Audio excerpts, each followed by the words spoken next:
मित्र हो, आज मी माझ्या आयुष्याची चित्रकथा सांगणार आहे. मला नक्की आठवत नाही, पण साधारण वयाच्या 14व्या वर्षी मला शारीरिक भावना जाणवू लागल्या. शरीरात उलथापालथ होत होती आणि मनात एक अनामिक ओढ दाटू लागली. स्वप्नात मला कोणीतरी येऊन चुरगळून जायचा. ते क्षणिक सुख मला जागेपणी यावे असे मनोमनी वाटू लागले. मी आतून चेतवू लागले. दिवसा रात्री उरात काहूर माजू लागले. माझं नटणं मुरटणे आरशात पाहणे वाढू लागले. कोणीतरी मला खुणावत आहे असा सारखा भास व्हायचा. कुणीतरी मला साथ घालत आहे सारखे वाटायचे. रात्री पुन्हा कुणीतरी आडदांड पुरुष येऊन शरीराचा चोळामोळा करायचा. आता हे रात्रीचे 4-5 दिवसातून एकदा तरी व्हायचे. हेच सुख मी शोधत होते. आज ते अवचित ओंजळीत मोती पडावेत. मलाही ते हवे हवे वाटायचे. हे अनामिक सुख खरेच हाती गवसेल का? माझी नजर या सुखाच्या शोधात भटकत असायची. कोण हे स्वर्गसुख आपल्या हुंजळीत टाकली माझा शोध सुरू झाला आणि शेजारी माझ्याच घराशेजारी संजय मला गवसला. जी स्त्री या धनाच्या शोधात आपले अख्खे आयुष्य वेचते ते सुख मला वयाच्या 14व्या वर्षी मिळाले. खरं तर मी खूप भाग्यवान. कधी मी त्याच्या मिठीत सामावले मला कळलंच नाही. शेजारी आमच्या काकांच्या घरात दुपारी कोणी नसायचं. मी याचाच फायदा घेऊन संजयला बोलवू लागले. संजय हा असा पुरुष ज्याने मला तृप्त केले. ऐन यवनाच्या सुरुवातीला हा अमूल्य ठेवा संजयने मला बहार केला होता. ज्याने मला हे सारे दिले तो माझा संजय. केवळ सुखच नाही, सुखाची बरसात केली. त्याने असंख्य वेळा मला एकांतात गाठून शरीराचा चोळामोळा केला. ज्यासाठी माणसाचा जन्म असतो ते मला अलगद मिळत होते. किती वेळा उपभोग घ्यावा या स्वर्गीय सुखाचा, किती जपावे असं सारखं वाटायचे. हे गवसलेले मोती मी ओंजळीत पाहत होते. मला ते रोज हवे वाटू लागले. पण कुठे मिठाचा खडा पडला आणि नको त्या अवस्थेत आम्ही रंगेहात सापडलो. शेजारी राहत असलेल्या अरुणनानाने मला संजयला नग्न पाहिले. तृप्तीचा ढेकर येण्याआधीच भरलेलं ताट पुढ्यातून कुणी काढून न्यावे नि जेवण करणारा हिरमोसला व्हावा असे माझे झाले होते. आता आईला माहीत झाले तर? या शंकेने माझी अख्खी रात्र गेली. कारण माझी आई संस्कारित, पण मुलगी वयात आली की संस्कार कुठे उडत जातात तेच कळत नाही. आता मला पुरुषाची सवयच लागली होती. कामपूर्ती हेच माझे व्यसन झाले होते. संजयच्या वीर्याने मी असहाय्य झाले. मला तो कधी भेटतो म्हणून मी असुसलेली झाली होती. मग असा संजयचा निरोप आला. ओढ्यावर भेट. मी धुणं घेऊन एकटी जायची. तो मला कवेत घेऊन मनसोक्त बिलकायचा. शरीराचा चोळामोळा करून तो निघून जायचा. पुन्हा दुसऱ्या दिवशी भेट व्हायची. मला तर मिलनाचे वेळ लागले होते आणि संजयला माझे व्यसन. तो मला फार आवडायचा. त्याच्यासारखा दुसरा पुरुष मी पाहिला नाही. नंतर असंख्य येऊन गेले, पण संजयची सर कुणालाच आली नाही. तो पहिला पुरुष ज्याने माझे कौमार्य लुटले. पुढे आमच्या गुराच्या गोठ्यात चोरून मी संजयला भेटायला जायची. तो बोलावली तिथे माझी जाण्याची तयारी असायची.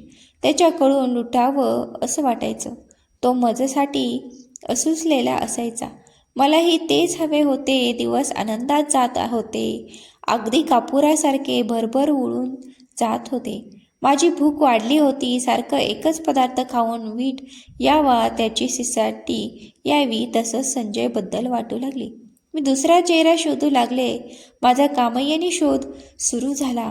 नजर पुन्हा कुणाला तरी शोधू लागली. मला दुसरा संजय हवा होता. राजा ययाती मला माझ्यात दिसू लागला. मी कामातूर झाले, बेचैन झाले. संजयच्या संगतीत 5-6 वर्ष कशी गेली ते कळलंच नाही. गेली ती सारी वर्ष मस्तीत गेली होती. अशाच वेळी आमच्या शेजारी राहून नावाचा 16-17 वयाचा तरुण पाहुणा म्हणून राहायला आला होता. वयाने 1-2 वर्षाने लहान होता, पण मला तो आवडू लागला. त्याचा राजबिंडा चेहरा मला हवाहवासा वाटू लागला. त्याचे येणे आमच्याकडे सुरू झाले. ओळख वाढली, परिचय दृढ झाला. एकट्या दिवशी घरात कोणीच नव्हते. राहुलने मला विचारले, तू मला आवडतेस? मी त्याला तसंच म्हटले झाले. त्याने मला मिठीत घेतले. अशी उबदार मिठी. घरात कुणीच नव्हते. कपड्याची बंधन सेल झाली. अवचित सुखाची पुन्हा बरसात झाली. आता तो आई घराबाहेर पडली की येऊन मला मिठीत घेऊ लागला. ओंजळीत मोत्याची बरसात होऊ लागली. किती मोती वेचावे मी हरवून जायची. राहुल दुसरा पुरुष मला सुख बहार करणारा. संजयपेक्षा तो सरस वाटू लागला. आयुष्याचा जोडीदार असाच हवा म्हणून वाटू लागला. पण याची कुणकुण माझ्या छोट्या बहिणीला लागली. मला राहुलने एक छानसे क्रेडिट आणले होते ते तिच्या हाती पडले. पण तिला आमची ही लीला मान्य होती. बरे झाले. नाही तर राहुल पण हाताचा गेला असता की त्याला नाही सोडू इच्छिते. राहुल बरोबर लग्न करावे असे सारखं वाटायचे. पण तो उपभोगून झाला होता. मला जुन्या जास्त रस नाही. रोज नवे हवे. कधी राहुल कधी संजय ते सांगतील तेथे माझी जायची तयारी असायची. मी आईला काहीही थाप मारून बाहेर पडत असायची. मला हवे ते पदरात पाडून घ्यायची. दिवस कापुरासारखे भरभर उडून गेले. मी 10वी पास झाली. कॉलेजात जाऊ लागली. येथे माझ्या सौंदर्याचे खूपच चाहते होते. या दरम्यान मी शिक्षण घेण्यासाठी मामाकडे राहू लागली. येथे एक नवा सवंगडी भेटला. राजा दिसायला काही खास नाही, पण मला तो हवाहवासा वाटू लागला. मामाचे घर म्हणजे शांत जंगलातील संकेतस्थळ जणू. मनात वाटायचं राहुल आला तर काय मजा येईल. संजयने तरी यावे, पण काही हाती आले नाही. मी कामसुखाला चटावलेली नवई युवती. एक दिवस राजाने मला मिठीत घेतले, पण कुणी येईल म्हणून ती मिठी सोडवली. त्याचा तो पुरुषी स्पर्श मला वेडावून गेला. मग दुसऱ्या दिवशी घरात कोणीच नव्हतं. राज हीच संधी पाहत होता. तो लगेचच घरी आला आणि मग आमची क्रामक्रीडा सुरू झाली. मिठी सेल झाली तेव्हा मी भानावर आली. आत्ता डोळ्यात फक्त राजा येत होता. राजा माझ्या दिल्यावर राज करणारा तिसरा पुरुष. 3 जण आयुष्यात आले. तिघांनी भरभरून दिले. कदाचित ती त्याची पण गरज असेल. पण संजय माझं पहिलं प्रेम. तो मला विसरू शकत नाही. तो मामाकडे कधी कॉलेजमध्ये गुपचूप भेटायला यायचा. तो बोलला तरी बरे वाटायचे, पण भेटीत तृप्ती नसायची. काहीतरी हरवल्यासारखे वाटायचे. त्याने मिठीत घ्यावे, थोडे चुरगाळावे आणि तो क्षण आठवत झोपी जावे. माझी त्याच्या बरोबर कुठे पण जायची तयारी असायची. एक दिवस त्याने मला एकांतात जंगलात नेले होते. आयुष्याचे सोने केले होते. कसे 2 वर्ष गेली मलाच कळले नाही. आता मी परीक्षा देऊन घरी आली आणि पुन्हा संजयनी मी एकांतात, कधी ओढ्यावर तर कधी गुराच्या गोठ्यात तर कधी नानाच्या मोकळ्या घरात. बस संजयनी मी, जगात कुणीच नाही असे वाटायचे. घरी आईला कुणकुण लागली, पण मोज पत्ता उलट केला. तो संजयच माझ्या मागे लागला आहे. मी त्याला भावसुद्धा देत नाही, पण तरीसुद्धा मी आईचा डोळा चुकून कधीतरी स्वर्गीय सुख पदरात पाडून घ्यायची. आता घरात माझ्या लग्नाची चर्चा सुरू झाली. मुले पाहून जात होती. मी मनातून घाबरून गेली. आपल्या होणाऱ्या नवऱ्याला आपल्या शरीर संबंधाची कल्पना आली तर मस्ती केली, पण ज्याच्यासाठी हे राखायचं असते त्याला हे पहिले पण अनुभवायला नाही मिळणार. तो या गोष्टीपासून दूर राहील. पुरुष या बाबतीत खूपच हळवे असतात. आपली बायको फक्त आणि फक्त कायमची आपली हवी. ती जर दुसऱ्याची क्षणभराची जरी झाली तर ते आपल्या बायकोला मनापासून कधीच स्वीकारत नाही. आयुष्यभर ते त्या स्त्रीबरोबर नफरत करतात. कोणत्याही क्षणी ते तिला माफ करत नाही आणि ती स्त्री आयुष्यभर खऱ्या प्रेमाची पारखी राहते. अनंत कल्पनाने मनात माझ्या काहूर माजले, पण वासना कुणाला कधी स्वस्थ बसू देत नाही. माझेही तसेच झाले होते. मला दुःख वाटते ते संजय, राहुल, राजा सारेच माझे सुखाचे सोबती.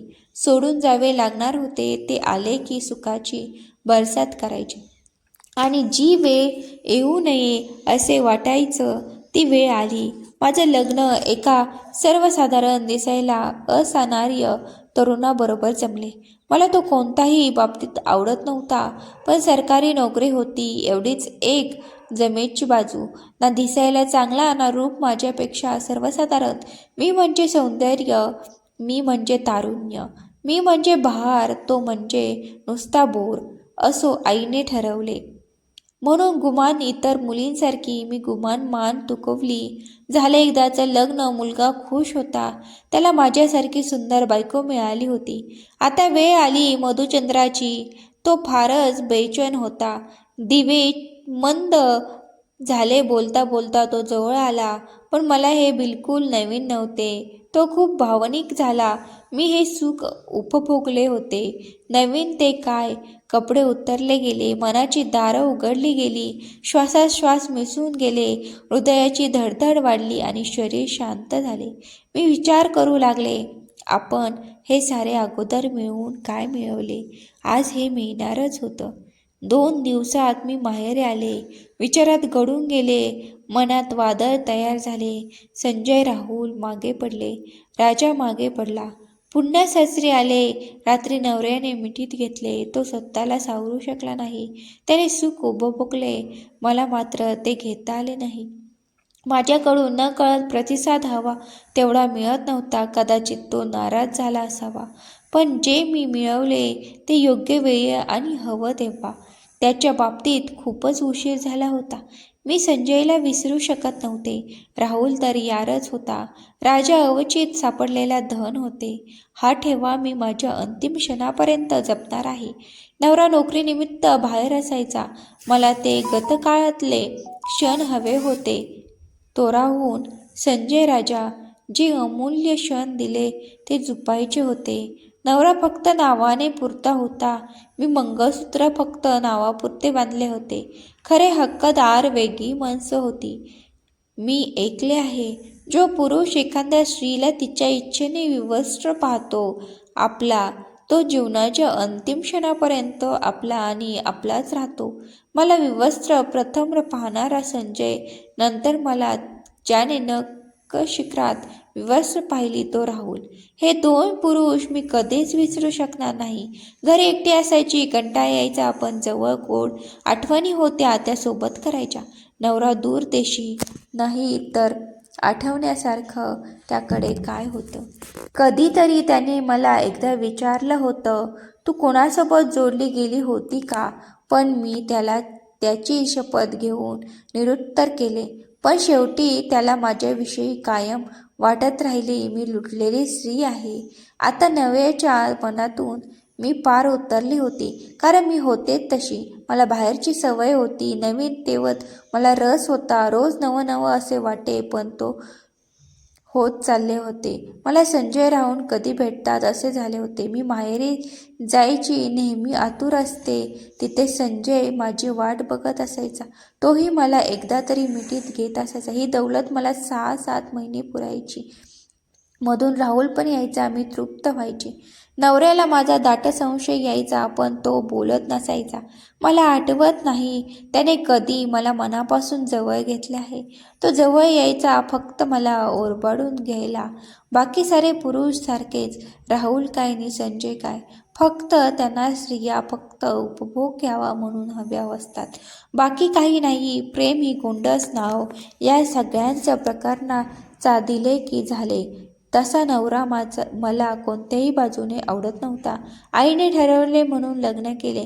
आज 6 महिने उलटून गेले, पण ना राहुल, ना संजय, ना राजा, ना या नवरा जवळ आला होता. नवऱ्याने माझ्यावर बहिष्कार टाकला होता. या 6 महिन्यांनी संजयचे लग्न झाले होतं. राहुल कुठेतरी नोकरीला दूर गेला होते. मी तडफडत होते. राजांना भेटना गाठ मला कोणीही हवा होता. नवरासुद्धा, पण तो ढुंकूनही बघत नव्हता. मला त्याचा प्रचंड राग येऊ लागला. मी त्यावर खोटे नाटे आरोप करू लागले.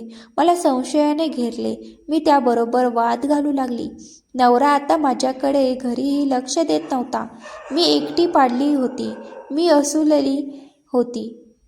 कधी राहुलचा फोन येई, फक्त आश्वासन मिळे. लग्न झाल्यावर राहुल संजय भेटत राहिले, पण वरवर मनात कालवाकालव होत होती. मी नवीन नाते जोडून पाहत होते, पण अडचणी नव्याची येत होती. भूक होती, ताट होते, जेवण होते, पण उपभोग घेता येत नव्हते.